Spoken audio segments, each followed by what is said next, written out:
Welcome back to The Foundry, an explainer series made by Forge College. I'm so glad you're here. Okay, so in our last lesson, Lessons Learned and Looking Ahead, we really practiced spotting those sneaky implicit assumptions in technical claims, right?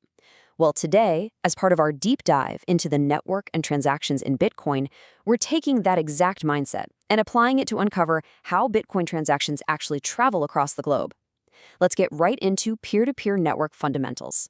So let's start by questioning a pretty massive assumption that a lot of people just kind of take for granted. Does the entire network magically see every single transaction the very millisecond you hit send? Spoiler alert, nope, absolutely not. Telepathy isn't built into Bitcoin's code, unfortunately. But honestly, the reality of how it actually works is way more fascinating. All right, so here's our game plan for today. We're going to look at the propagation illusion, explore a really handy postal network metaphor, figure out node discovery, demystify the gossip protocol, and wrap it all up with network topology and latency. Kicking things off with the propagation illusion and breaking down that instant delivery myth. We really need to dismantle this idea of instant transaction propagation and look at the actual physical realities of the network. A peer-to-peer network is essentially a decentralized mechanism. Instead of a giant central server just shouting out to everyone all at once, Bitcoin uses this peer-to-peer web where individual nodes basically just whisper to their immediate neighbors. Which brings us to the postal network metaphor, basically how these nodes handle the mail. To make this a bit more concrete, think of nodes as local post offices and the transactions as postcards. Now, instead of blindly tossing heavy mail bags at each other, these post offices exchange short postcard headlines first. This is called an INV, or inventory message.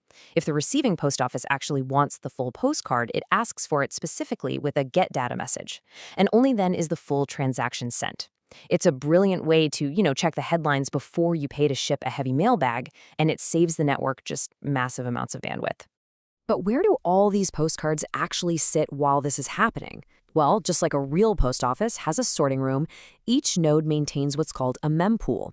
It's basically a small queue, a memory pool, where these recent unconfirmed postcards just hang out and wait to be verified and passed along down the line. Moving right along to node discovery and connections, how we actually build the address book. Because naturally, before post offices can trade any mail, they have to actually find each other. And this relies on a constant, sort of probabilistic process of node discovery. They build this address book using things like DNS seeds, old records, and advertisements from peers. The absolute crucial point here is that nodes are dynamically updating their address books with active peers. If they didn't do this, the network would just splinter into tiny, isolated islands, and nobody wants that. And notice how connection is really a two-way street here. On one side, you have inbound connections. These act like an open door, allowing the network to accept newcomers and expand its reach. But then, on the other side, outbound connections are these active links open to a fixed number of peers. You need this really careful balance. Inbound slots to welcome the newcomers and outbound links to ensure a diverse spread of information and, critically, to reduce your attack surface. All right, on to the gossip protocol, or as I like to think of it, whispering about new postcards. So once our post offices are all linked up, they use a very specific communication sequence, the gossip protocol, to share information. And this sequence reveals the true elegance of the system. Step 1, advertise cheaply with an INV message announcing a postcard ID. Step 2, ask for it only if you actually need it with a getData message. And Step 3, deliver the full transaction or block data. It's just an incredibly smart way to avoid duplicate network traffic. But it's also important to remember that these post offices aren't just mindless machines forwarding everything they see. They apply their own local relay policies. For instance, they might use fee filters, literally tossing out postcards that don't pay enough postage. This prioritizes the valuable data, avoids flooding the network with low-value spam, and directly shapes the actual delivery routes. Which naturally leads us to network topology and latency, the actual shape of the roads. The physical layout of these connections changes literally everything because topography dictates speed. A transaction zooming through a highly connected hub, think of them like major distribution centers, will fan out and spread incredibly fast. But if a message is navigating through a sparsely connected clustered network, it might circulate quickly in that little local pocket, but it's going to take much longer to cross over to other clusters.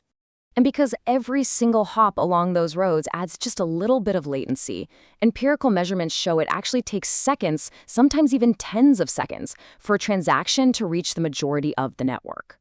So yeah, it's a measurable physical reality. Definitely not magic. All right, let's wrap up our route with the conclusion and some next steps. So let's review our blueprints real quick. Ultimately, the postal model proves that network shape matters. Topology dictates propagation speed. The gossip protocol saves a massive amount of bandwidth, but it does trade off a tiny bit of latency to do it.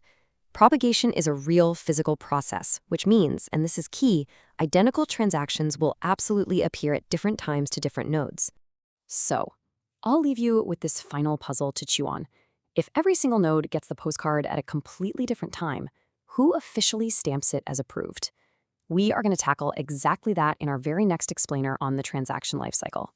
If you found this breakdown helpful, be sure to visit forge.college to learn more about this subject and explore all of our other Web3 explainer modules. This explainer was made by Forge College. Thanks so much for learning with me today, and I'll see you in the next one.